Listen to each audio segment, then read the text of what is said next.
আগে ভিডিও দেখি, তারপর তোমাদের দল লিজেন্ডারি কমেন্টগুলো পড়ি। कौन है बे?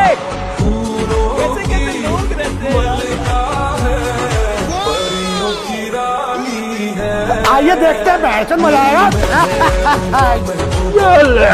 तो चलिए शुरू करते हैं। আল্লাহ তুই বিল্ডিংটাকে রক্ষা করো।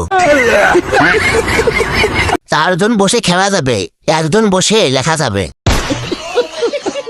50% বাংলাদেশি, 50% আফ্রিকা। क्या बक रहे हो मादरचोद? সাদার ভূত খুঁজে পাওয়াই কষ্ট। আমার তো মনে হয় একে পিছনেই বসায়। সবকিছু সাইজ বড়, তাই বুঝি ঘুরি ঘুরি এগুলোই দেখতে হয়। আপু চেয়ারের সাথে তো পিছনে কোনো মিল নেই, এটা একটু বেশি হয়ে গেল না? গান তার পিছন মেরে ছিঁড়েছে। Yes.